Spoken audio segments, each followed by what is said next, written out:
I can do that. Do you remind people about this on your fake podcast? No, we don't have to do it because fake podcasts, we just have handheld mics and no audience.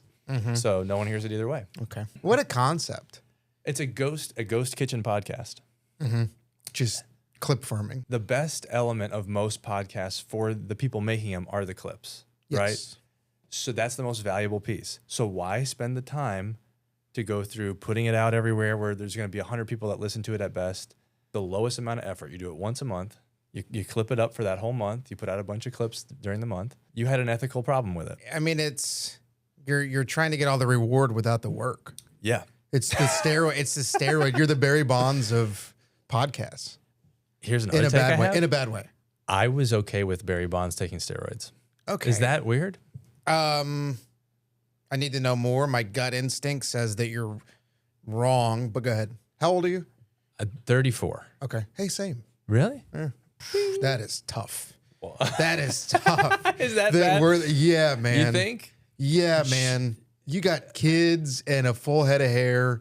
That's about it. But that's tough. Well, let's introduce you because I think I'll probably keep this in. But you guys, we're doing the 5th episode of Almost Funny with Judson Veach. I'm here with a good friend. He hosts the Drink and Debate show at the Lab at Zany's, which is one of the flagship shows, according to Ryan. He also has a dry bar special, Shambles. And the joke I had written down is the reason I take pills for my hair. Okay. All right. Ryan McComb, everybody. Thank you for having me. I appreciate it. I appreciate Claps. it. Yeah. So welcome in. Thanks for coming. Thank you, man. I'm a huge fan of the pod, both of your pods, and just excited to be a part of one of them. We're talking about the fake. I think in the modern era of stuff going on the internet, there is no limit to how low you can go ethically for grabbing attention in terms of not actually doing anything wrong, but just the technical moves. For example, Sarah showed me this video this morning, and I was like, I wish I'd thought of this. His whole thing is he goes, John Mulaney stole my joke. That's a very funny thing. You've seen this. I've seen this. It's so clever. So explain the whole thing. The whole thing is he goes, John Mulaney stole my joke, or some famous comedian stole my joke. He plays John Mulaney doing a joke. Then he plays himself doing a completely different joke of his own. You get to the end, you go, oh, he didn't, but now I've listened to this guy's act. And it was a pretty fun joke. And then you're like, I would have never listened to this joke otherwise. He's using the algorithm to his advantage. That's smart. Lucas McCrary, is that who it is? That sounds close. I'm not going to look it up. It's not Luke worth Combs. It's Luke Combs. I'm looking it up. All right, look it up. But there's so much is changing. It's so hard to break through and do anything. You know, take any angle you can get. See, that to me is clever, whereas doing a fake podcast just for the clips is not. I mean, I suppose it is clever in a way, but it's just, I'm an ethical guy, man. Well, I want to give you all the space to let that breathe. Convince me that there's something unethical about it not existing except for clips. Let me think here. Because the point of the podcast is to do a podcast. It's not to just get clips, I think. I don't know. Maybe I'm mad that I didn't think of it. Have you ever had anyone reach out besides me? Have you ever had anyone reach out like looking for the full podcast? I keep waiting. That's what I said. I said if there's clamor, that's the word I used. If there's clamor, we will build it. We're just trying to make it like you recognize us, and then all of a sudden it would exist, and you'd be like, oh yeah, that thing that I already thought existed now actually exists. Okay, so I've thought of a way to crystallize my thought. I like it. As a comparison. Your clips are to actually producing a podcast as Ozempic is to weight loss. Ooh. So it's groundbreaking and going to make a lot of money. And it makes people sick. And no, it's just a shortcut in a way that I don't respect. Yeah. I love how there's kind of the two methodologies represented in what we do, because we actually do kind of, I would say, similar-ish comedy. Like, I remember I told you one time, there's the litmus test comic, where when you're on a show, if somebody does good or doesn't do good, how the audience responds to them, you go like, that's how I'm gonna base it off of. And someone was like, who is that comic for you? I was like, Ryan is that comic for me. Where like, if I see him go and get him, I'm like, I've got as good a shot as I'm gonna have. If I see him go and it's a battle, I'm like, I'm probably gonna have a battle. So, but given that similarity, I do think, and I find this with a lot of people, there's a purist route that I have just not taken to whatever it is to advance in this. I'm like, if I have to sit in my car and do the quote yap video and do my act in this super like for this platform way, I have no bone in my body that's like, oh, I'm undermining the craft. I'm like, I will do whatever it takes. That's okay. Yeah, I mean, it's probably there. It probably is some sort of part of me that is just jealousy, probably that you're willing to. I was having a discussion behind your back about you. Good. And we were talking about You your and everybody videos. else, brother. We were talking about your videos and like in a lighthearted talking trash manner. We were talking about your videos and we were trying to figure it out. I mean, you were sitting 6 feet away, so That you makes could've- sense. Yeah. Social and distancing. We were talking. Does this podcast know you're a realtor? Not really, but you can, yeah. Buy a house. But we were talking about it, and it clicked in my head. I go, oh, Judson has no shame in the way that a realtor does. Right. In a good way. Right. In a good way. I have like if I have videos on my phone that I've filmed that I'm like, why would I ever put that up? I mean, Yeah. I'm gonna embarrass myself out here. You have none of that. Well, this was our breakfast conversation this morning. I'm trying to be more honest with myself about where I do have shame so I can accept it and then be like honest with myself and have a better chance of having like a stable mood from that. So I'm not just like locking everything down. But in terms of like public embarrassment type of shame, of course I'll feel that. Like I was telling you yesterday, like if I go into a place where, I don't know if I was telling you or Rob, but if I go into a place where like this is the deep water and I've said something that's an edgy topic and I feel them turn, like that shame is so powerful. I don't do certain subjects on stage because I'm like, I can't handle that. But in terms of like, hey, I'm promoting myself, I don't even think of it as myself. I think of it as like, this is responsible because what I'm wanting to do is I'm wanting to be an astronaut. And I'm telling my wife and my kids, hey, I'm building a rocket ship in our backyard and I'm going to try to go to the moon. And I can't be like, yeah, and there's some things that because of my particular taste, I'm not going to do. I'm not going to use jet fuel. I'm going to make my own like curated blend. It's like, no, use the jet fuel. Use the most potent ingredients. If you're trying to go to the moon and you're spending all your day in the backyard building this thing, like do it quick. I like that and I respect it, man. I like it and I respect it. And you're like, you have the talent to be able to back it up. Maybe that's part of it too, is that I see other people take those or try and take those similar shortcuts that don't have the juice. Because like the end of the day, like we're all taking shortcuts, or people are taking shortcuts to be a headlining comedian. Yes. And a lot of those people doing those things don't have that. Like if their rocket ship takes off and they're selling tickets across the country, they don't have the juice to be able to. The wings fall off and they crash. Yes. Whereas you could headline tomorrow. Yeah, in the right room, in the right circumstance. And this is kind of a real estate related thing where it's like you have to put yourself out there before you're a fully cooked chicken. And you're like, hey, I'll finish cooking on the way. And I feel comfortable doing that. And I did that a lot. And you get beat up doing that. But you're going to get beat up. Like you got to just take your licks at some point. But I think there is something that the envy I have, the jealousy I have, is that I started when I was 31. And I look at all you guys that started in your 20s and have the stage reps and are so polished and have such a clear sense of your voice and are so consistent. And I go, I don't have that. And that's worth more than having an idea of a video. That's worth more. Yeah, it depends. Because that's your bulletproof jacket you're wearing on stage with you. Well, it's fun. You're in an exciting part. I forget that. I forget that you've been doing comedy such a little amount of time. It's fun to think, like when I was 3 years in, the jokes I was doing and how things have evolved since then. So what are you going to be joking about 7 years from now? I know. You're going to be doing all politics. What's a topic that you've brought up on stage that you regret and you won't do anymore? So usually if it's like some racial tension or some like marginalized group tension, because I already have like successful white guy energy. Say that again. Well, and I was going to ask you about this. Go ahead. Because I was making fun of you not having hair. All right, yeah, go ahead. I feel like it's an advantage for comedy. Being a bald man is an advantage in comedy? I believe that in my bones. Go ahead. Are you kidding? You must have 5 minutes on this.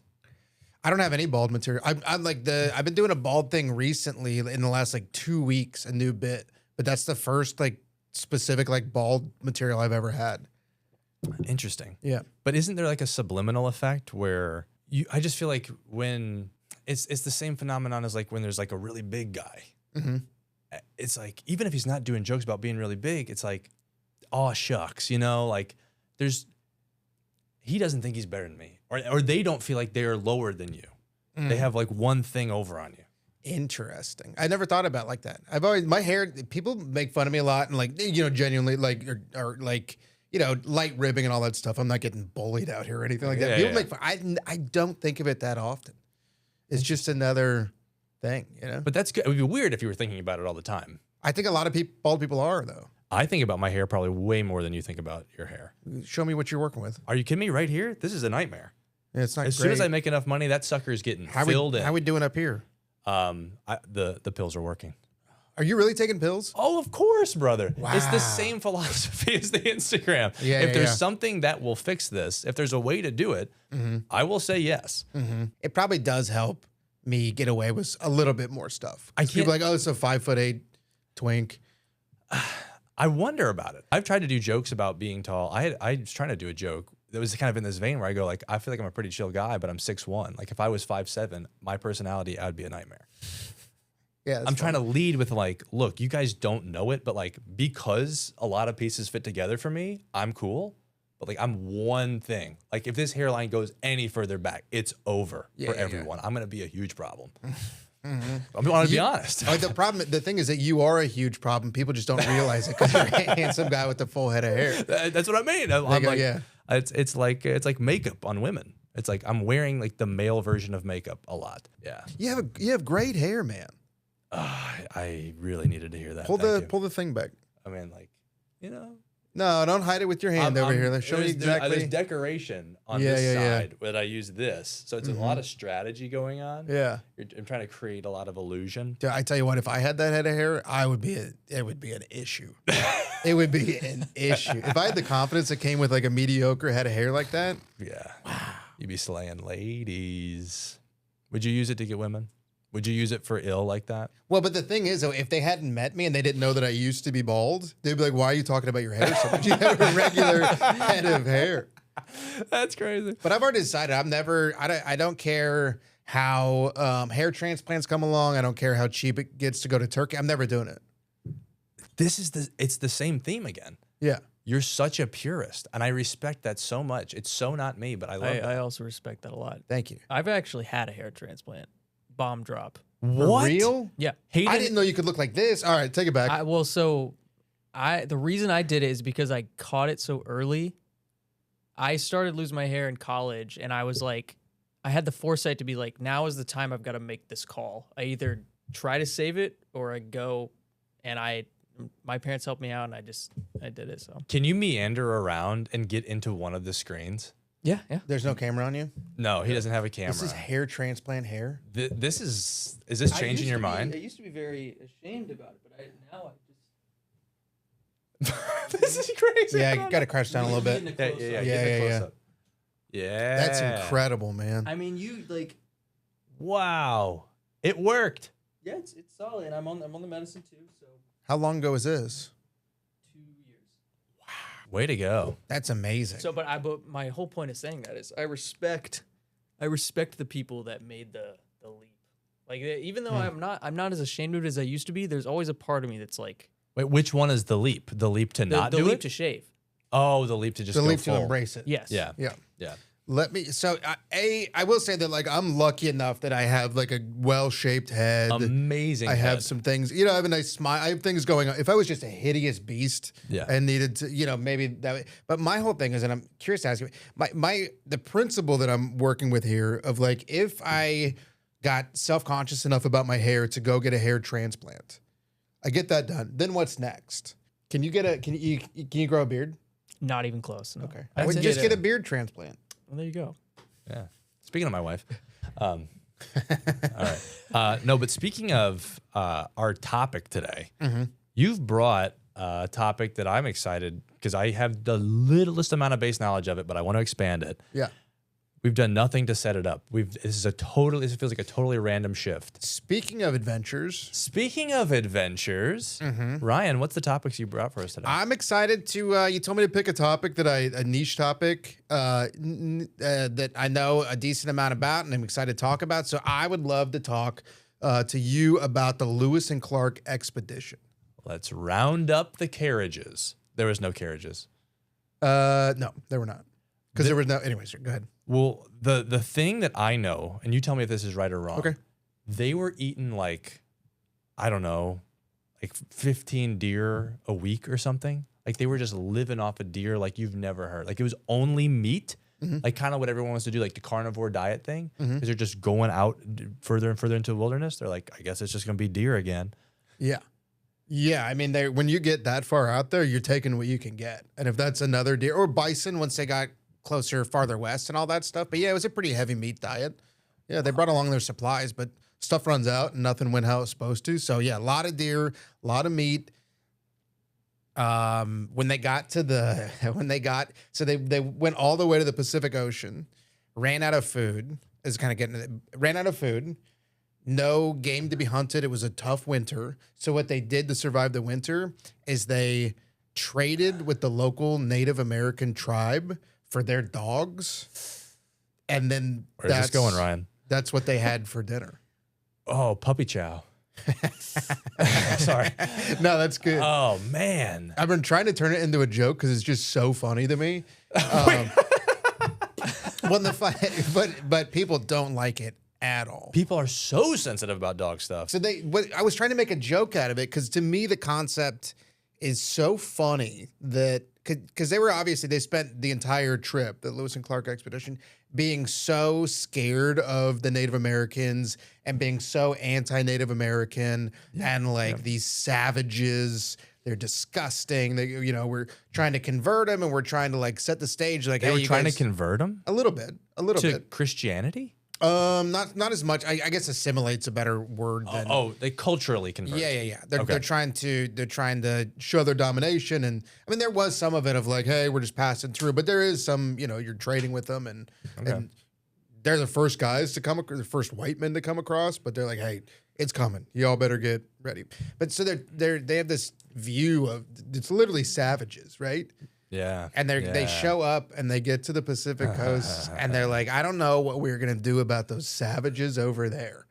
And they're eating dogs for dinner. Immediately. Yeah. They're like, hey, pass the puppy over here. I don't know. This is what we're doing what we have to, but those guys over there. Yes. Yeah, anyway, that's the funny part to me is the hypocrisy. Yeah. The relative nature of, they're like, we are superior. We're also the ones eating dog. Yeah. It was, I tell you what, pretty decent point. Not worth bringing up on stage. But That's a good point. But I'm going to keep trying. Okay. Because there's other funny stuff about it too, man. I like your Lewis and Clark bit where you're talking about like you wish you'd been around to be on the expedition. Yeah.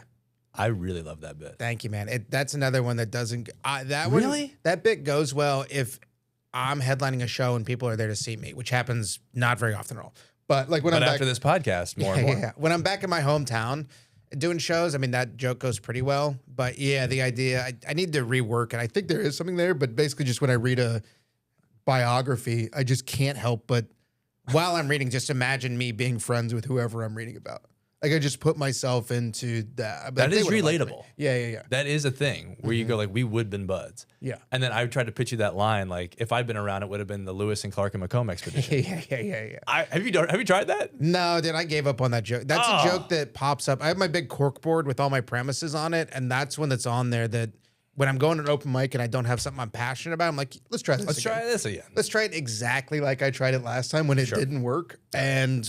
well, didn't work again, so it stays there. What do you know about the Lewis and Clark expedition? Well, mostly I know the thing about the deers. Insane thing to know about it. Also, it was like hella people. It wasn't two guys. Correct. I did not realize that until my great aunt was reading the book about it. And she was, what I love is when my aunt reads a book, she'll give me the breakdown in a pretty thorough way. And I'm like, I just read that book. Counts. You got to have an aunt that gives you the breakdown. Put it on Goodreads. You should start a Goodreads. That's just reviewing books that your aunt told you. Yes, like a one level removed. Ant reads. Yes, There you my go. aunt reads. Yeah. What was the book? Ah, Please tell me it's the same book I'm thinking about. it was like one of the big ones. It was like Undaunted Courage? I don't know. I don't know. All right. But it talked about Lewis and Clark, their expedition. So Undaunted Courage, that's the one that I read that really got me into it recently, and that one's specifically about Meriwether Lewis. Like he's the main character. Okay. Obviously it's a lot about the expedition as a whole, but yeah, man, I got down a rabbit hole for a little while there. What were like the super interesting parts that hooked you, kept you going? So first of all, I mean, these guys are gone for 3 years. The expedition took 3 years. I forget how long it was supposed to take, but it was at least a year longer than it was supposed to take. It sounds like that was longer than it was supposed to be. Just imagine, like, you guys do road trips, Yeah. and by the end of a couple-day road trip, you're wiped. Wait, so is the expedition there and back? Correct. So that's what takes 3 years. Do you know how long it took them to get out? I was gonna ask that. Just to get all the way to the All the way to Pacific the end? Ocean? I do not. I would imagine. I don't know. Wait, is it like every trip where like it actually feels way longer on the way back? Like imagine that. They're like, Yeah, we're yeah. going to get to the Pacific Ocean. Now it's like, all right, in a year and a half back. Yeah. It's like you ever just go for a drive just to drive, yeah. and you know that every mile you Not go, this you're going to economy. have to drive Go back. back. Yeah. It's that, but it's steps and it's boats and it's. I don't remember, but it's also like they used a lot of rivers to get there, and so I don't know. Like the river flow would affect how quickly you were Shoot, able to. Yeah, that's know. true too. This is less like strict facts about it and more just like things that excited me about. I mean, just the concept of being on a 3-year-long road trip with no modern. There's not even roads. They're the first white men to do this. If you've walked into like a forest with no path, that going 10 feet is exhausting. Yes. So they must have mostly done river. Like there's no way you're going that direction that far because they got all this stuff with them. You have to be floating that. Yeah, they were doing a lot of river, but I mean, you get to the point in the mountains and stuff where you have to pass through it. I can't even imagine that them being able to do that. That's what's so fun. They did though. That is crazy. They did just with willpower and with a sense of adventure and with, government money. They just did it. They did it though. That's the thing. They did it. That's how we're doing these data centers. Willpower, a sense of adventure, and government money. Data center. See, that ruins a joke if you say data instead of data. You know what I mean? Yeah, well, I'm not trying to preserve that joke. I'm trying to preserve. Dad is more my brand. That's a really than good date, point. Yeah, so. yeah. Just, I mean, 3 years. There's so much. So do you guys know Sacagawea then? Well, I know her coin, Yeah. but I don't know much. Part of the reason why the Lewis and Clark is so interesting to me because like from the Northwest we have so much Lewis and Clark history that's like a big like there's a middle school down the street from my mom's house called Sacagawea Middle School. Like Oh, nice. there's a lot of Lewis and Clark history up there and all that stuff. Sacagawea. Also noticed a lot of people down here say Sacagawea. Whoa. I have not noticed. Whoa. Have you guys heard that? That's violently wrong. Like that's not. That's what I thought, but I've heard it enough. But people down here also say Oregon and stuff Yeah. like that. So I wouldn't take how things are pronounced down here to heart. Yeah, Don't you worry can't. about it. Yeah. she was a pregnant Native American woman. She's pregnant She was pregnant that for like 3 years. All right, sorry. Keep going. she was a pregnant Native American woman that just basically showed them how to navigate. They got to a point where they picked her and her husband up, and she just showed them through and helped them. They were like, it was one of those situations where they would run in these Native American tribes, and they like knew her tribe or knew not her necessarily, but basically she would be like, they're cool, you know. That's so interesting. They picked up her and her husband, but she's the one that was famous for knowing directions. So that goes against a lot of our stereotypes. Yeah, yeah. Isn't that beautiful? That's this is a very progressive story. Well, wait till you hear how it ends. They go, she has the baby, they go, they finish, whatever, they go drop them off back at their tribe. Okay. And there's a reason she's the famous one. It's because she did everything to help them. Wow. When they dropped them off, the Sacagawea and her husband, they paid her husband for the help and gave her nothing. Not even 72 cents on the dollar. Just No. $0. $0. They go, hey, thank you for letting us use your wife. So the attitudes were clear that it's a patriarchal attitude. How did she become famous given the attitudes of that? How was it recorded so that she still was the notable figure? She's that good. Just that much of a force of nature. And maybe it was such that they expected her to help. Like, of course, this is her place, is just to contribute. Yeah, I don't even know her husband's name. See, No one's 'cause heard of her husband's name. That's crazy. Like now in history, that guy is just Sacagawea's husband. Mm-hmm. That's feminist as hell. Isn't that fun? But she made $0. Zero. She got nothing from. She got a baby. And she did it with a baby and pregnant. And yet she stepped up and did that. For what reason? Just the money, I guess. Because her husband told her to. Okay. I would That's imagine. probably I don't know. I don't think she was like excited to be like, hey, yeah, these white guys are exploring. That's crazy Let's too. go. She was just pregnant, begrudgingly helping guys her husband met. Wow. That's kind of Not a fun story necessarily, but it is kind of fun that, yeah, I mean, they literally could not have done it without her. Yeah. Literally. There was also on the Lewis and Clark. So this book I read, Undaunted Courage, it was just like a bunch of random. I mean, it was like but just these different stories stick out. Of like one time they sent this guy out to go hunting. Like everybody's on the boat. They send this guy out to go hunting. He doesn't come back for a little while, or like they're like, oh, he must be lost. Okay. So they went down the river to find him. Meanwhile, he is lost. He Okay. thinks he missed the boat. So he starts going down river or like along the path Along it. to like try and catch up with them. So he's like booking it, hustling, like, oh my God, I got to catch the boat. They left without me, all this Yeah. stuff. Meanwhile, the boat's behind him and he's actively running away. Keeping himself a further distance yeah, from. yeah. Until he runs out of juice. Like, how did they get him? Actively running away. He just like accepted death and just laid by the river and was like, well, they left without me. And then also, all of a sudden the boat just comes up and like, hey, is that Rick? What? Oh, Rick. And I just imagine being that guy and just being like, God, I'll never, this is it. This is it for me. What a mistake I made. And you go, hey, what's that behind me? And it's just all your boys there. How fun is that? What a crazy turn of events. Yeah. That's reminding me of a story from my life Okay. where You were exploring. I was a vast- marooned on a river. Wow. My dad and I were camping. We would go down the river and camp day after day. It's like our mini Lewis and Clark. So, camping is part of it, but it's facilitating fishing. And we didn't know because there was like multiple days. So when we set off, like the forecast looked fine. And it was day 2 or 3 or something. And we were trying to find a spot to be. And there's this like island that's kind of in the middle of the river. Now it's like up high in the river. So it's like, I don't know, 10 feet up out of the water. And then you got water on either side. And the river kind of breaks out. And it's a great spot to fish off of. So we're like, great, we'll stay here. How deep's the water? Well, at the time that we were setting up camp, it's different places. But, you know, like maybe like 4 feet here. You go down into the deep part. It'll go like 12 feet down in there. Okay. So it changes. But, you can touch some parts, you can't touch other parts. And that night, it rained. Like, the heaviest rain that you're like, this is the most water that can come out of the sky. It rained that hard for probably 4 hours. Oh, no. And we woke up the next morning and unzipped the tent, and the water was like 4 feet from the door of the tent. Oh, no. It had come up like 9 of the 10 feet. And we start looking around. There's like not a lot of sand left. Yeah. Like the trees are like down in the water, And we go to where the tent had been. So we go to where the canoe had been. Just water, gone. We're like sticking the oar down in there trying to find the canoe. You thought it got submerged? We thought maybe it got submerged and stuck. No, Because you were hoping. You're that's like, a very optimistic thing to do. Yeah.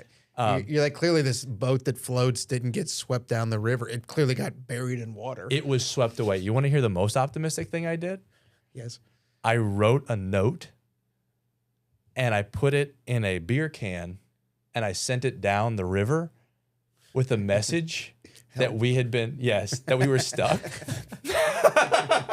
And I was thinking like message in a bottle. I kept saying, this is a message in a bottle. Someone will look for, but then I was like, if somebody sees this, they're just going to see a beer can floating down the river. No one's going to go, I bet there's a message in there. Yeah. Let me grab that. And then we'll go find whoever sent it. Yeah. A big part of the message in the bottle is that it's in a glass bottle and you can see that there's a message in there. Yeah. Not like a Coors can. Yeah. Oh, you go crack man. it open. No. So we were What did like, the message say? the message was something like, stuck on the island, help. Something like that. And so then we weren't supposed to be off the river. We weren't scheduled to be off the river for like another maybe day or two. So it was like, oh, we're just here. and this is where we're going to be, and we have no canoe, and we're just going to be on this island. Mm-hmm. And then exactly like in the Lewis and Clark, we hear a boat motor, and we see the guy that dropped us off from the canoe place, and he looked nervous. Yeah, because he knew where you were, and he knew what the river was doing. Generally, yeah. And so a lot of these camping spots, like the spot we camped the night before, toast, gone, swept away. Ooh. Like, and you got to think, like, in the moment, if we had really been in a situation where we were lower Mm-hmm. and you start to feel the water coming up, like it's rising fast, but you would be doing something. Mm-hmm. So it's like, could you climb a tree? Could you try to find your canoe if it hasn't been swept away? But it's pitch black and the water's coming up really quick and it's moving. Yeah. So the water is ripping, like it's normally trickling. It's like going 15 miles an hour around you, which like, that means you're like driving in a car speeds. Yeah, Crashing into stuff, Yeah, like yeah, yeah, smashing into the sides of it. All of a sudden, it's like almost a white water. So he came around the corner and he was relieved. Mm-hmm. And this is the craziest part. We go, we're He goes- sorry, we lost the canoe. And there was a guy he'd already brought on the boat, his own Sacagawea. Yeah. And he goes, this guy's going to find it. He goes, I knew you'd have lost your canoe. I brought him with me. Because I said, if I find you, I bet they lost that canoe. Mm-hmm. This guy goes down the boat by himself, down the river in a boat by himself, Okay. disappears for about 35 minutes, comes back with the canoe. Canoe in tow. Canoe in tow. Wow. It was completely submerged except for the very tip, and he found it. He's like, this guy's lived here his whole life. He's like, I would put him against any like hydro engineer in the world. He knows every crook of this river. He knows exactly where stuff is going to end up. It was a mile down the river. Yeah. That's why it took him 35 minutes. He's like, he just navigated straight to it, pulled it out by himself, brought it up. He had maybe 7 teeth. One canoe though. Yeah, it That's the didn't. important part. I wouldn't call what he was speaking English either. Give it an impression. It's like, I don't take canoe now. You want to pull that about a mile down here, John. Yeah. Pull it up and you find it. Yeah. And I was like, this guy is so crazy. If I could get him on the pod, Oh man. It'd Talk be about over. clips. I mean, That guy's got some stories. but that was my Lewis and Clark. I mean, that is absolutely. Did you get your deposit back on the canoe? No, we had to pay extra because we had to pay that guy to Mm. find the canoe. How much did he charge? I think they charged like $20 and we gave him more than that. $20. It was something crazy cheap. He's like, I give this guy $20 to find the only canoe. guy that can do it. The only guy that knows the river that well gets $20. I think my dad gave him like $100. Oh, okay. But It's nice of your dad. yeah, Wow. That's fun. What river? 11 Point River in Missouri. Oh, nice. Speaking of Lewis and Clark, I don't know. did they have like people dying along the way a lot? I don't remember. I don't. There wasn't a lot though. Okay, It wasn't a lot. Some people turned back, I think, and then they dropped off people along the way. Like, they would go through some like cities and stuff. But from what I know, it wasn't like a Donner Party type of thing where like everybody's, obviously it wasn't that bad, but some things happen. There were like mutinies though. Oh, And there were like, against Lewis and Clark? Weren't they the leaders? Yeah. So people were trying to mutiny? yeah, but They were it's trying to change the it's name of the three. expedition. It's like, it's going to be Davidson and Russell. Uh-huh. By the time I get my voice heard. Yeah. No, they were like mutinies and they would have trials. Oh, wow. 3 years is a long time. You create like a little government. Yeah. You have to have, there has to be an order of, what's that, a hierarchy. A hierarchy. Yeah. What were they trialing? All sorts of stuff. Drunkenness, fighting. There was one where a guy got accused of like sleeping when he was supposed to be on watch. That's a big one. And there was like this big trial. I mean, not a huge trial, but they ended up finding him not guilty of sleeping, but guilty of laying down. it was like second degree laziness is basically what it was. I've been convicted of that in my house many times. Just a fascinating thing, the hierarchy that evolved there. But yeah, people were getting drunk and fighting, and Were they making hooch along the way? How do you have that much booze that you can carry around? That it was you're a getting pretty drunk? high priority to Yeah. have. If you're gonna do that, Pretty high priority to have liquor. wow. And they would get like their allotment of liquor for the week, and I mean, Man. it's just an infinitely there's just so many 3 years, so many good little stories, such a crazy thing to wrap your head around that people even did. I mean, I'd rather read about that than read about people going to the moon for the first time, honestly. I agree. I think that is it's so much more relatable. I feel like you can imagine having done that. You can imagine doing that? You think you could have done it? No, I would have been a turn backer for sure. Yeah. But I would have been there for like a couple weeks and I would have come back with like good stories and I've been like telling those for 3 years and then be like, we forgot you even went on the expedition. What would you have told them your reason was for going back? Because obviously you can't tell me you got like scared or exhausted or. I'd probably be like, diarrhea. Isn't that a get out of jail free for a lot of stuff? Yeah, but that in today's society, yeah. I feel like in that society, diarrhea is just like, yeah, dude, we all got it. I thought you died. That's what I really did think. Like dysentery. Dysentery, yeah. Yeah. I'd be like, I don't want you guys to get this. Whatever I got is bad. I'm thinking of you. Like, trust me, you don't. I would love to be here. I would love to keep going, but I mean, Lewis and Clark. I mean, come on. If I take out Lewis and Clark with this, is gonna be bad. They're gonna put you guys on money someday. Well, not all of you, just the women. Yeah. But I can't bring this whole tribe down over my poopy. And then you tell them when you got home, when everyone goes, "Hey, you're back soon." You go, "Yeah, I got diarrhea." I got diarrhea. Yeah. I don't know what I'd tell the people back home. I would just tell them like they all died. I'm the only one that made it. And 3 years later, You go, people come back. Wasn't this nuts? You can't lose. No, I think you'd have to make it like romantic. You'd have to be like, you know what? I started into it, and in 3 weeks without my wife and my 7 kids was too much to bear. Yeah. You know, no amount of exploring is worth leaving what I've already found here. But isn't that going to be hard? Because then like a week later when I'm like, hey, I'm going to Tupelo to do the Chuckle Hut. Yeah. Did you know that Meriwether Lewis killed himself? What? Yeah.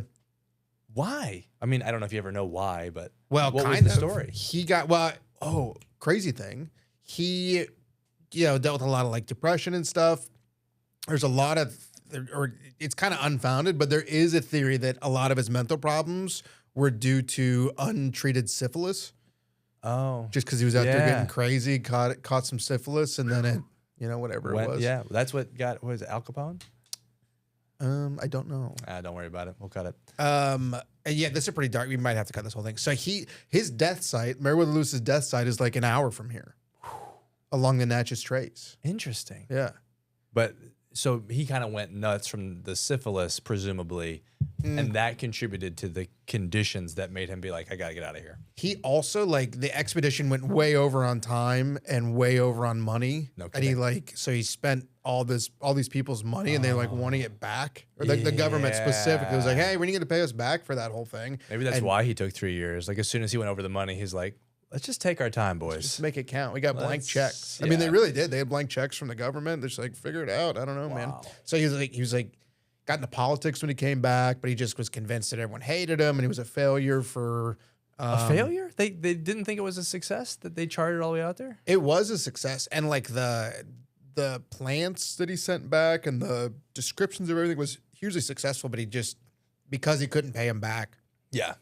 In that sense, he thought it was a failure. Did they think they would find something of such value that it would merit it financially to do it? Is that what the goal was? The goal was to find, just to explore and learn more about it, but they were looking for a river that, I forget what the term is, but a river that went straight through they were looking for a path, ideally by water, that would connect the both Pacific sides. and the Atlantic.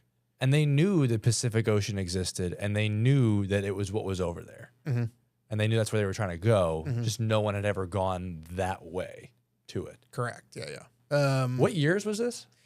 Brother, I mean, come on, man. 18. You're bringing in Lewis and Clark as your topic, and you're like, it was like Let me guess. I haven't looked the it up 40s. yet. Let me get. I'm gonna guess 1812. It was Jefferson's idea, so I'm gonna guess 1806 to 1809. Okay. Ask ChatGPT. It drives me nuts that you're so far into ChatGPT, man. I'm sorry. Every time I And see you do it, I'm like, you scumbag. I feel bad about it, and So why don't you do something different? I intend to every time, and then I get this feeling inside me that goes, I gotta know this right this second, please help, and then I just do it. What was I guess on the years? You said 1806 to 1809. What is it? This, according to Google AI, which hypocrite here, but Same thing. 1804 to 1806. Yeah, you were right in there. Right on. Right in there. If this was the carnival game, you'd have gotten it based on the Yeah, years. the You were within second- 3 the- years. The smaller prize. Yeah, I get You the got medium you got prize. something big for that. Yeah, it's I would've pretty. given It's you a big pretty prize. good, man. That's not bad at all. Wow, but that is early days. They didn't know about dinosaurs yet. Isn't that crazy? When did Is we that find true? out about dinosaurs? Ask ChatGPT. When did we find out about dinosaurs? It's such an insane thing to ask the ChatGPT. I mean, yeah. I mean, this says dinosaurs were scientifically recognized as extinct giant reptiles in 1824. We that- had no idea. They were walking over dinosaurs left and right on the Lewis and Clark. They had no clue. No clue. What was the wording on that specifically? Sorry. They recognized them as extinct giant reptiles in 1824. So they might have had some fossils or specimens, but they didn't. Yeah. They wrapped it all together at that point. Oh, imagine being the guy that was like, "This is a dinosaur," and they're like, "You're nuts." You're a Yeah, dumbass. It's 1764. Throw that guy That's off just a a cliff. big bone. Yeah. That was just a bigger cow than usual. Is all that was. These people were finding this stuff. Yeah. And no one was like, yeah, we know what that. They were just like, this guy is Yeah. a disaster. Can you imagine the legend though? Of like the way that word got around, you couldn't like bring it around and show it. Like I'm thinking about like a femur of a T-Rex. Brontosaurus. Yeah. You couldn't show it around, so you just heard a rumor that this guy has an 8-foot bone. In his backyard. Yeah. Yeah. Good luck. Yeah, that's it. Good luck. That guy. I'm telling you, man. It's This huge. is something. Yeah. That's nothing. I don't care how many mules you got. You can't drag this thing out of the No, dirt. this is humongous. Oh, gosh. 1820. Do you want to put a button on any of this Lewis and Clark stuff before we break? No, I said the dog stuff. Crazy thing about this isn't funny at all, but so he killed himself, right? And so it's on the Natchez Trace Parkway down here, an hour south of where we are right now. I'll think of it every time I can go- drive. Yeah, it's great. He like shot himself, but he's so tough that he didn't die. No. Meriwether Lewis shot himself. I think in the head was the first one. It didn't kill him. People like came to like his room at the inn and were like, "What's going on?" He's like, "I'm doing it." And what he said was, he goes, "I'm not scared to die. I'm just too tough. I can't kill myself." And then he shot himself again and again, didn't die. What? And then he stabbed himself a bunch, and then finally he died. But he was so tough that he and like embarrassed to be seen as weak. That he had to say, he had to go like, hey, I'm not scared. This is what I want. I'm just, the reason I'm not dead is because I'm too much of a badass. Whoa. As they came in his room, and he's like, wait. Yeah. Give me Guys. 20 more minutes, Yeah. and I will figure this out. He started stabbing himself to finish. Just cutting himself up, man.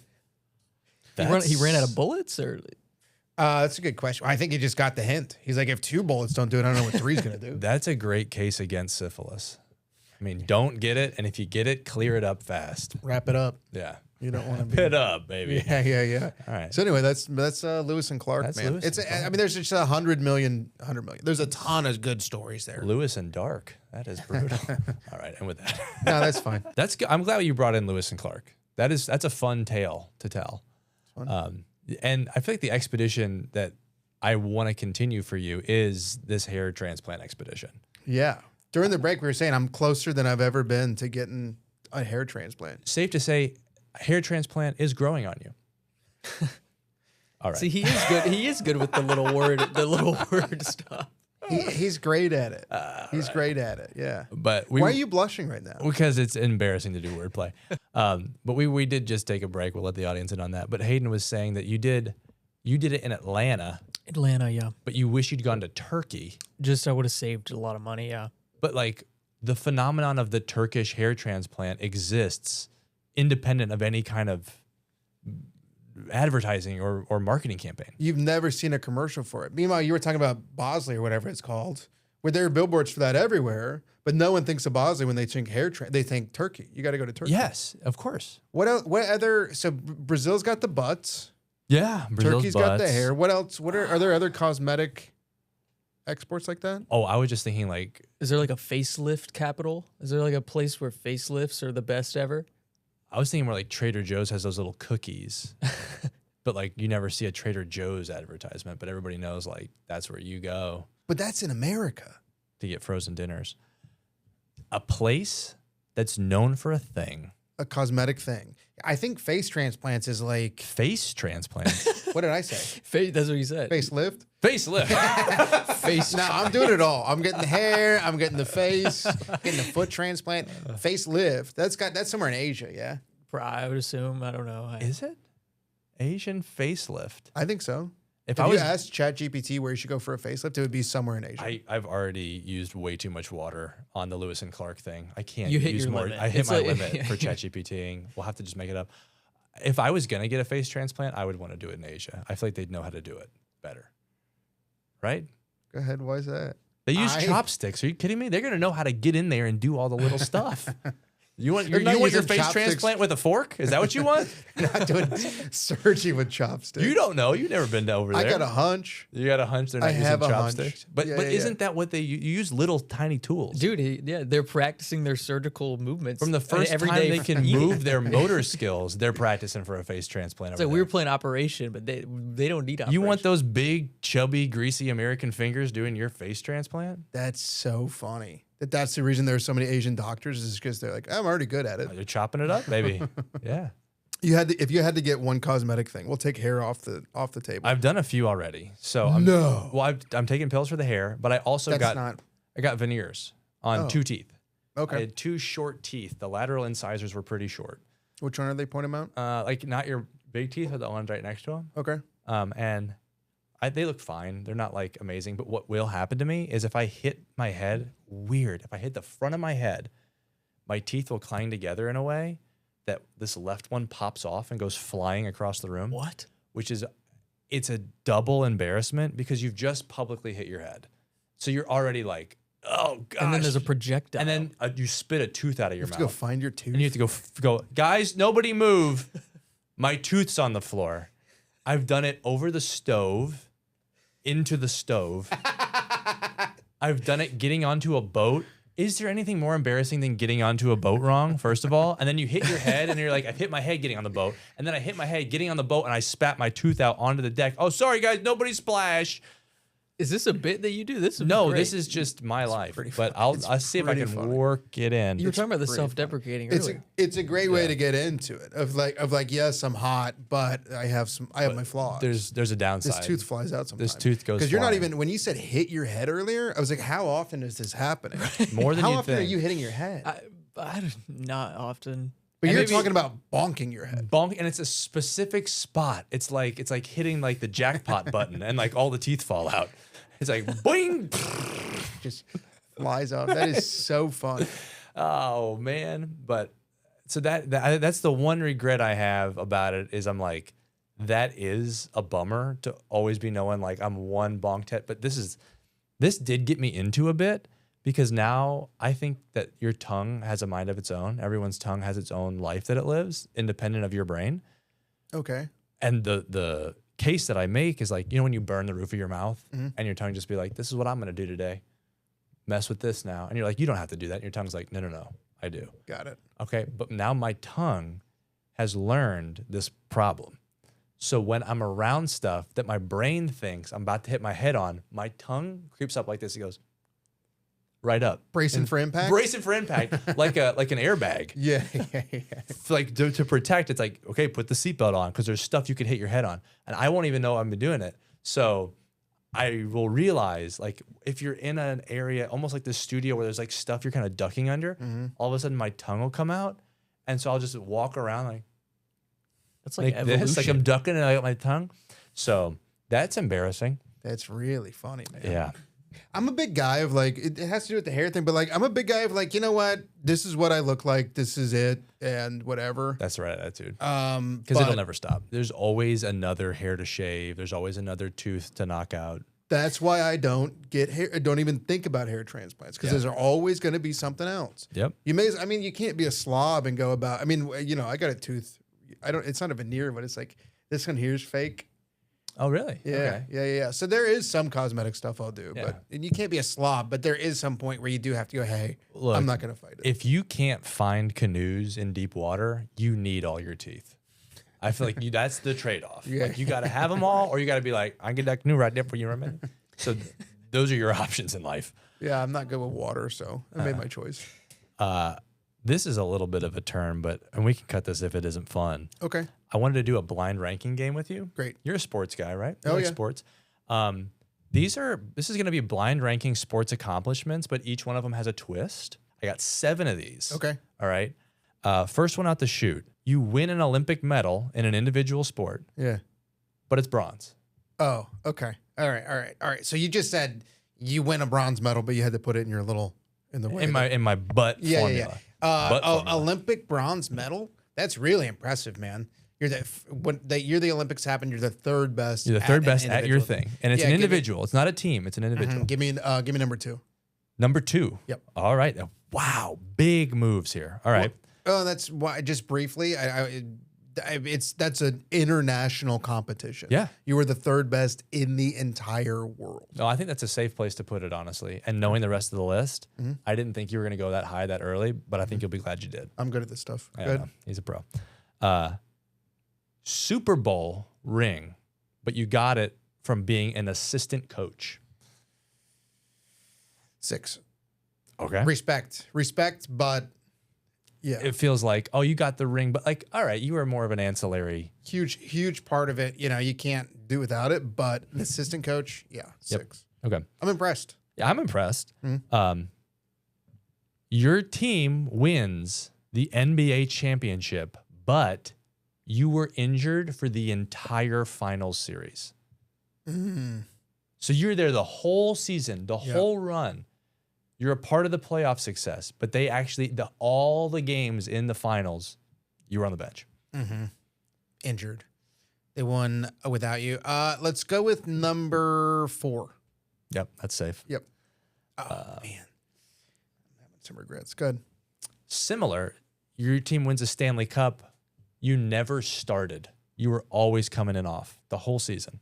That one's more impressive than the.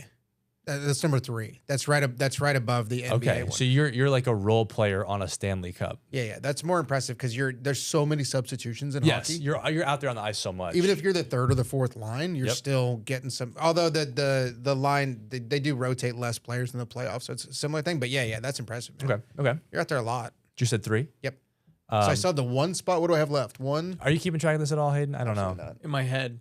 What do you have left? I got the 1 spot. I got 2, 3, and 4 are You have gone. 5 left. 1, 5, and 7. 1, 5, and 7. All right. Yep. You're the Major League Baseball home run leader for 1 season, but you never win a championship. That one's 5. Okay. Yep. Strong move. Very impressive. Okay. Cal Raleigh type thing. Heisman Trophy runner up. Okay. That's it. There's no but. Well, I mean, you didn't win. So it's either 1 or 7. Yeah. Let's go with. You know what? I'm gonna roll the dice. That one's number 7. Okay. Runner up. Not impressed. Not impressed. Runner up. I know. No one really remembers. That's like a very deep, like nerdy thing that no one's going to remember that. Everyone right? in your life knows. Yeah. And the thing about college sports is that like a Heisman runner up, that can be someone that in the national, like you forget about, but to that school, you were a legend forever. Totally. The season that you had gets talked about a lot. Yep. Like Number Manti 7. Te'o. He might have been 3rd. Something like that. He was at the event. It's kind of in that vein. Yep. All right. And our number 1. This will be your number 1. Yep. You win the Masters. Yeah. But on the 18th, you go to pull the ball out and you poop your pants and everyone sees it.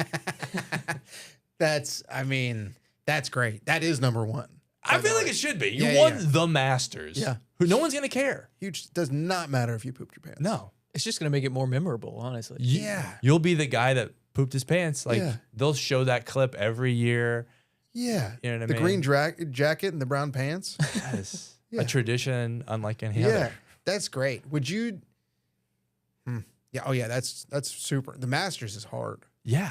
I feel like Super that. And also, that's sort of in that class where it's like the rarefied air. They have a little jacket. You do a ceremony. You put it on the next guy. You can always come back. It feels like if you do it one time, Yeah. even if you poop your pants. Well, and the thing about the Masters is it's so prestigious, and it's like the quintessential like stuck up golf club. Yeah. They're so exclusive. They didn't have their first black member till like the 2000s. Not that late, but like, I mean, they're like problematic. They're like aloof to a very problematic degree. Yes. And to win the Masters and earn the right to be part of that group and have pooped your pants publicly, that would just feel great. It's kind of the dream, isn't it? It's great. Yeah. Yeah, we good. I have a grandmother that lives in Augusta, like 2 blocks from that golf course. Oh, does she rent her house during the Masters? Oh, so No. she stays and she just hangs. I just met this part of my family recently, Okay. but it's like Augusta's like mythical in the way that the golf course takes over the city. Like Yes. there's this famous story recently of they planted a bunch of new trees, like fully grown trees that they had shipped in, but they planted them overnight under like the secrecy of darkness. Why? So people are because they're Augusta, and that's how they Don't want to see people planting trees? That'll break the illusion that trees because they're like don't they're just secretive. magically appear? They're secretive. They just go. They go. Hey, they have these trees. This is some Lorax motives here. Yeah. I know. Yeah.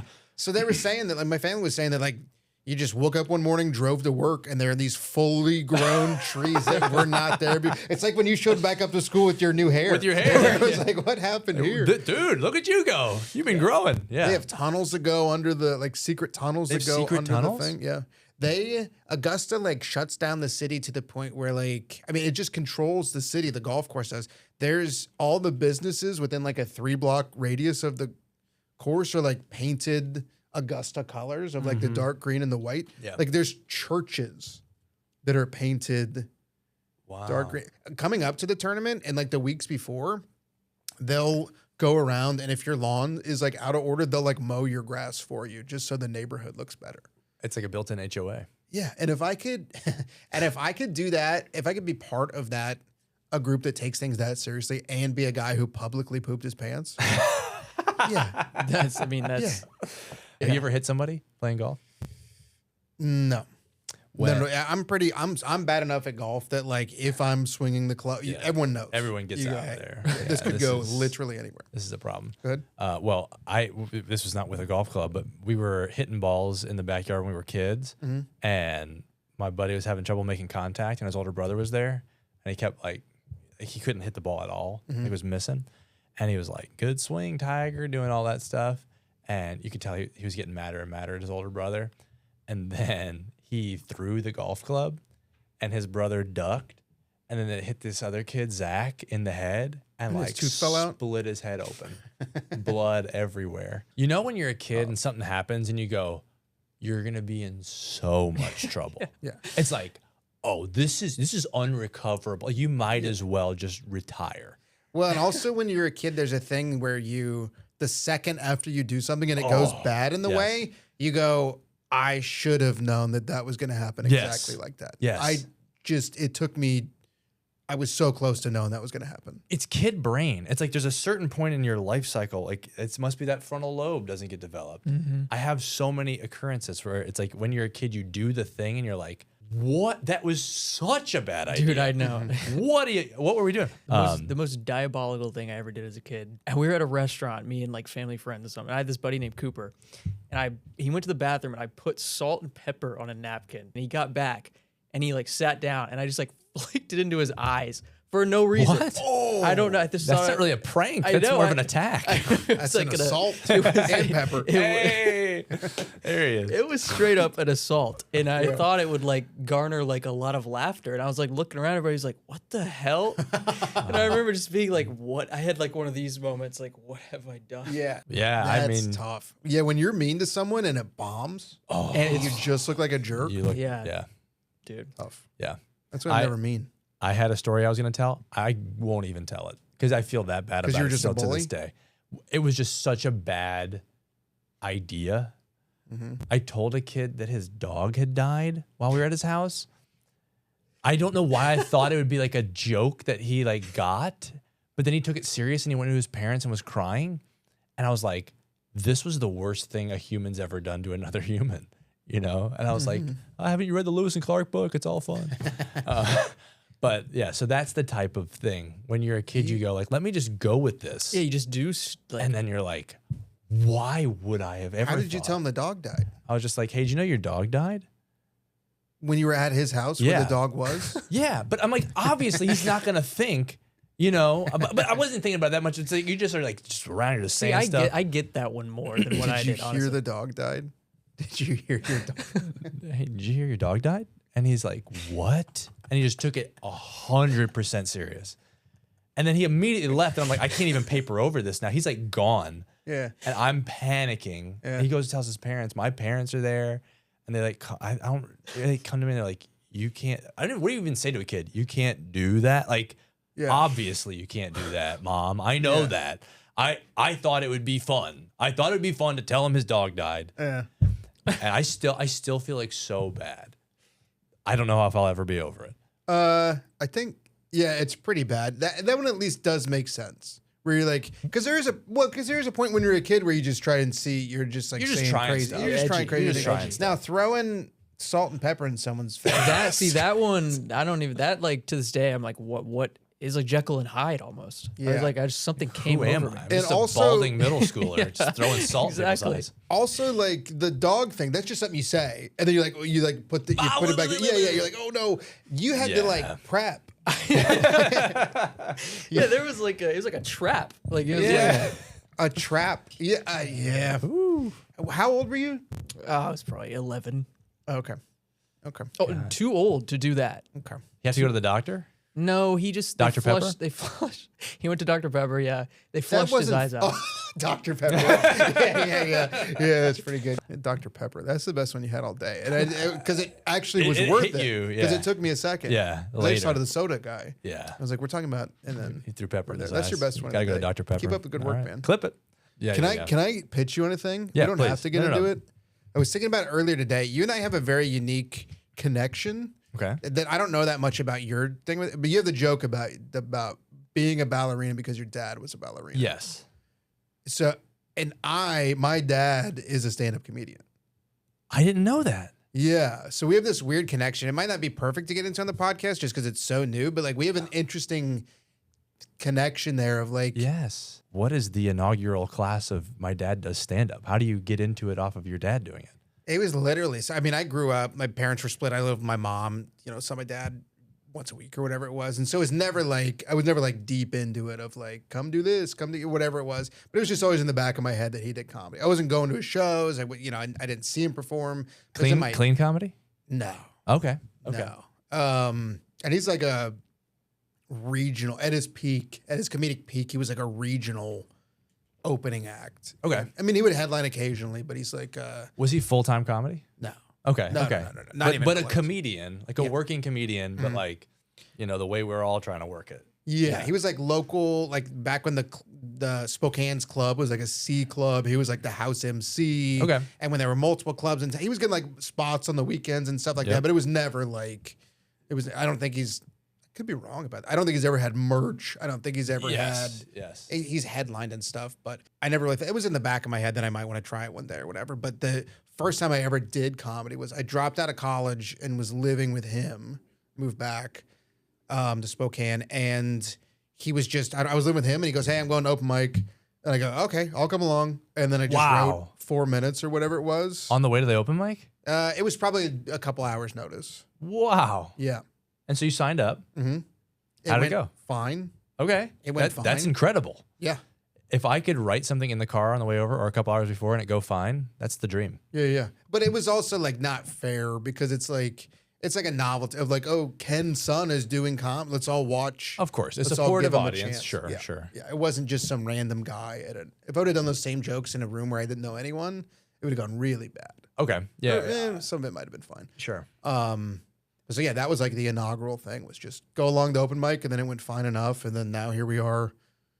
Well, wait. So you do the inaugural open mic. How does that feel after? It goes pretty good probably in your mind. Mm-hmm. You're like, I got to do that again? It was more just intriguing, and there's no reason not to. It wasn't like a deep. You hear about people doing it the first time, like this is all I want to do forever. Wow. It wasn't that. It was like, yeah, I would do that again. Had you thought about ever doing comedy before that weird open mic was presented? A little bit. I remember my senior year of high school, there was a talent show. And I was thinking about, if I do the talent show, then what would I? Maybe I'll do comedy. I'm so glad I didn't. That might have turned you off to it forever. Yeah, if I would have bombed in front of Your high school? because that would have been doing comedy in front of that would have been abysmal. Ooh, That's really bad. That's kind of the nightmare. Yeah, so whatever fate Wow. had it that I didn't do that, but yes, that's the only time I had ever like really considered it. That's so fascinating. And then from there, did you just keep going to open mics regularly? You didn't take a hiatus or anything? You're like, no, I'm in it. No, I've never. I'm lucky enough that my life's gone away, and I have a disposition where I've never had to take a hiatus from That's perfect. comedy. No, there was never. I just kept going and trying new stuff, and then it was a good club, but no, that wasn't good. It was fun. It was a low level enough club that it was super easy to start working yourself up in the ranks. Oh, sure. So you're like, less than a year in, you're emceeing at the club, and That's then right. 2 years into comedy, you're featuring at the club, and That's it's fine. That's how you get good. That's great. like with the club they have now. I mean, it's an A-list club, seats 325 In Spokane? huge room. Yeah. Yeah. Harder to do that now.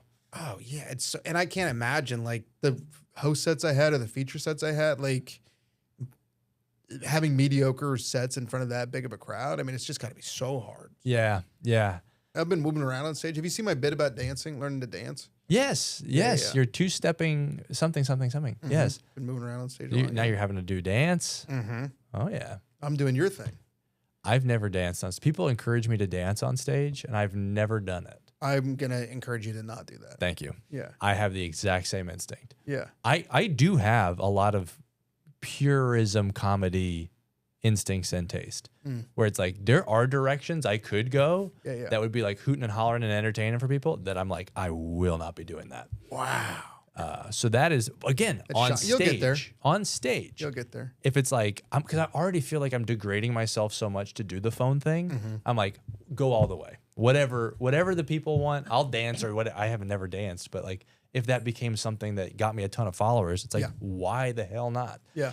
On stage, it's like, dude, who am I going to be embarrassed if like Mark Norman sees that? Yes. You don't have a lot of ballet material on stage. I was just thinking I want to do more. I actually tried a new joke last night that was ballet related.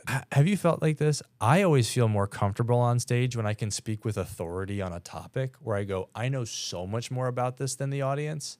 It's like it almost insulates you from that bombing feeling where you're like, I'm speaking with authority, so you have curiosity, not just entertain me. Because you're like, how when you go to a Mexican restaurant, they're like, oh, the fajitas make noise. That it's like we all have, it's like the relatable thing. And they're like, well, I'll tell you if that's true or not. But if I'm like, this is what ballet is like, they're like, I have to take your word for it. Yeah. This guy's telling me new facts. And then you can just lie. You could lie, but you can also just be interesting for a minute. Yeah. You just tell them something interesting and you've hooked them and they're almost out of comedy analysis brain where they're like, is this guy funny? Is he better than the last guy? The girl was my favorite. And they're like, oh, no, I'm just learning something new. I love jokes. I got way too into it for a little while. There was a time where most of my feature act was just fun facts. Just fun facts with a punchline at the. I mean, I turned into a Snapple bottle with punchlines. Yes. Like it was just, and people were like, "What are you talking?" It was the same thing with the Meriwether Lewis thing. We're like, "This is so much more just information that." So I love that. I do love that. I can see that. Well, and because I'll do this too. I literally did this yesterday. I go, it was a ChatGPT moment, but I was doing it as a writing exercise.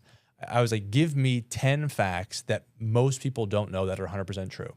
And the fact that I got that I was like, this could be a joke was the average American walks enough distance in their life to go around the entire globe 3.5 times. Does that not blow your mind? That felt like a huge distance to me. So the joke I was thinking, I was like, I mean, can you imagine knowing that and being a personal trainer and telling someone to work out more? You go up to a guy who's 30 years old and you're like, hey, have you tried walking? He's like, yeah, I've been around the entire earth already. Got anything else? That's fun. It's the beginnings of something. What about yeah? What I mean is, are you gonna do things? They have to update those statistics. We're moving less than ever. I mean, when was that polled? I also think average Yeah. American is a huge. Yeah. Because don't you think it's a curve like exponential? Some people are running marathons. Most people are sitting around. Yeah, of course. But It'd then have the to be a bell average, curve, right? Yeah. So it ends up looking like we're going more than we are because there's like 25 people who are ultra marathoners doing all the steps for everyone. Yeah, I'm excited to see where it comes. I don't think that's going to be a huge part of my act going forward. But the speaking with authority thing, you tell someone a fact, like you're saying, you just be the Snapple fact guy. Yeah. You have curiosity and then you also have punchlines. Yeah.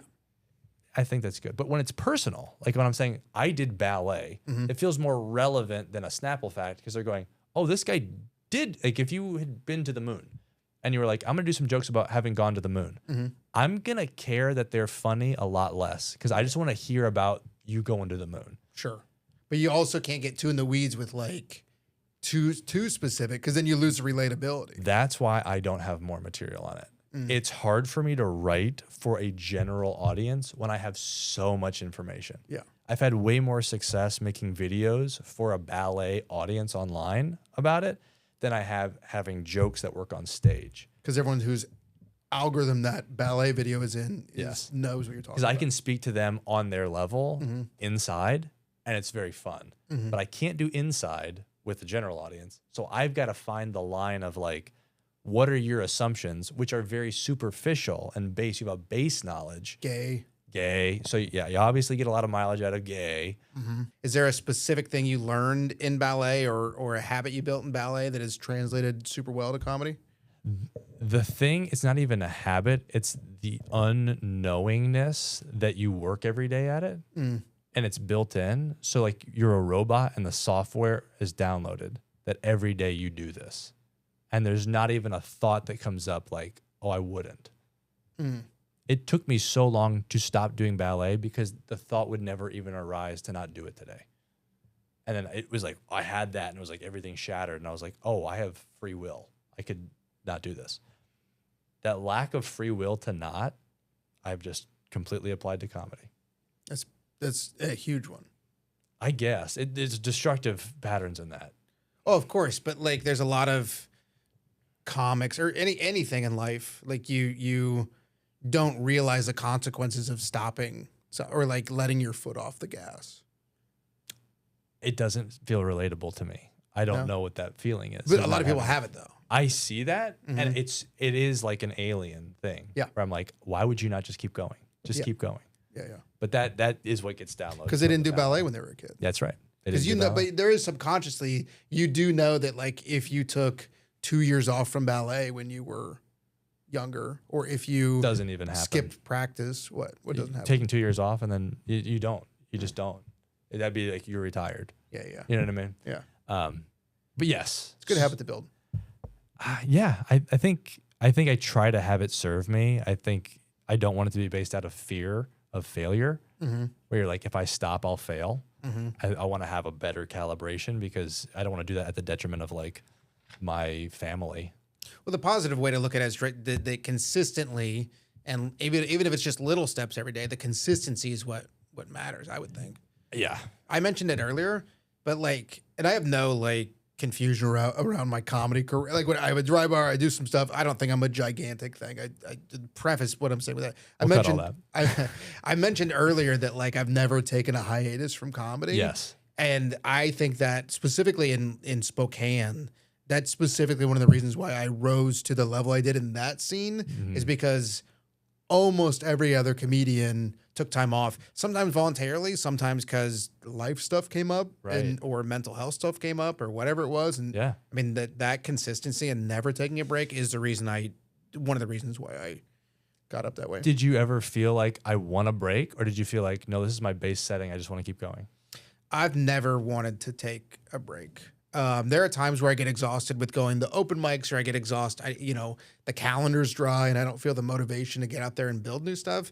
But what I do when that strikes is I just shift my focus to, okay, I don't feel like starting material from scratch. So I'm going to spend until I feel the inspiration material wise again, I'm going to spend time punching stuff up, or I'm going to spend time going through old tape to clip stuff out, or I'm going to spend time. I mean, that's where I am right now. I don't feel inspired by any new material. Yeah. So, keep writing and chipping away and putting premises down, but I'm just going to focus on, instead of going to 4 mics next week, I'm 2 of those nights I'm going to stay in and just focus on clipping stuff up. Yeah. So no hiatus. I've never had to take a hiatus, but I have shifted my focus to different aspects of a comedy thing. I'm going to start filming videos in my car and see how that goes. Brother, I could not recommend it. You ever be a highly single enough. guy in Nashville with the cup going in and out? You ever? Yeah. What's the deal? Yeah. The hardest age to be a single man in Nashville is 34 years old. I'm telling you, it would do numbers. Yeah, I'm not dialed in enough online to know like what's working and what's not. I know what's not working. This was one that if you see a video that makes you mad because you would have been funnier, that is helpful. I could have done this better. I could have done this better. Where it's like, this bald guy did 1 million views talking about being bald. He doesn't even have jokes. Then you just take what he's doing and you make it better. All right. No honor among thieves. Just go for it. Because it'll be your jokes. It'll be you. There's certain things that stop the scroll on the format. Steal those. Got it. And just do it. Huh. All right. I think that works. The bonus round. The first question of the bonus round is a movie that changed your life. Oh, the easy one. Easy one. Napoleon Dynamite. Oh, I like this. A cult classic. What about it changed your life? It came out when I was in middle school. And I went and saw it. I saw Napoleon Dynamite 6 times in theaters. Get out. I just fell in love with it. So it takes place in Idaho. So it's like there's some Northwest stuff there. Yes, that's true. It defined a lot of my sense of humor, or like introduced me to a lot of that, or like reassured that sense of humor. I mean, it's so funny. It is. But it also taught me a lot about, I mean, that was a movie that was shot on a small budget and then got picked up and then made $1 billion and was Halloween costumes and it just got massive. And so there was a lot to learn from Napoleon Dynamite about the filmmakers, like just believe in your thing and do it. And there was a certain time and space that made it really take off. Like, but just do the thing and commit to the thing. That's right. And if it's great, it will be found.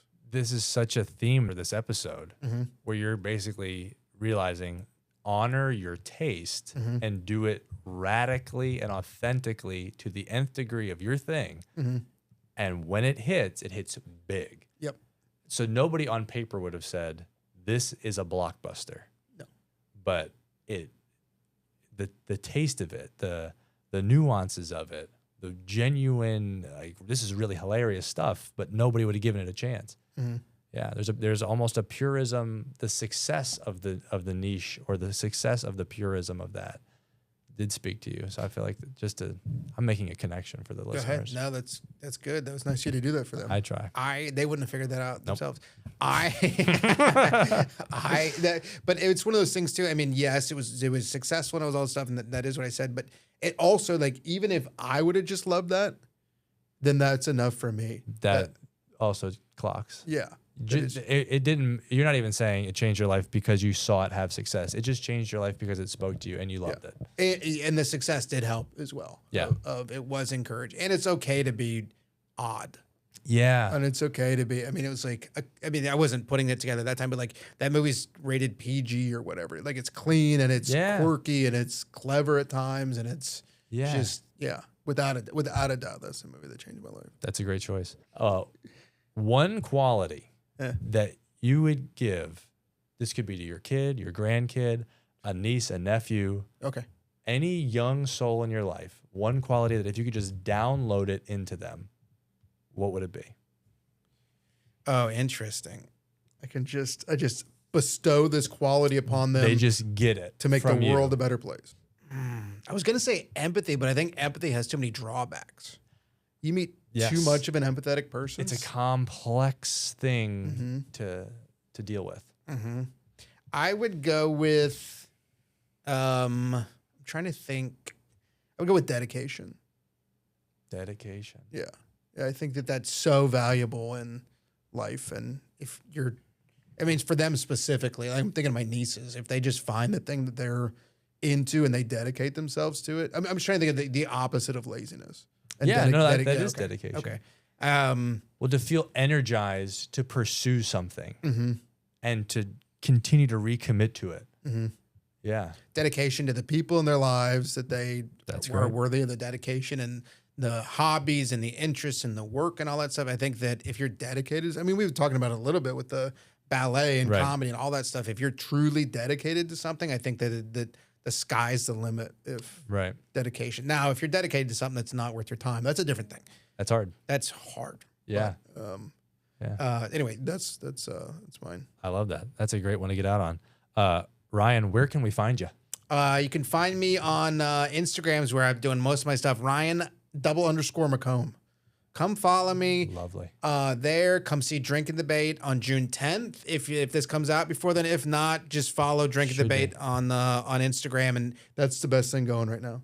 Nice. Yeah, Hey, folks, Ryan McComb. That was a fun hang. That was great, man. it was great. It was Loved wonderful. it. Where can people find you? What do you have coming up? They know where to find me. Okay, all right. They know. In his car, filming a video. In my car, yeah. At Judson Beach Comedy on Instagram. Follow Almost Funny on Instagram. We need more Instagram followers, people. So if you're watching it here, just give us a follow on Instagram. That'd be nice. Other than that, see you next time.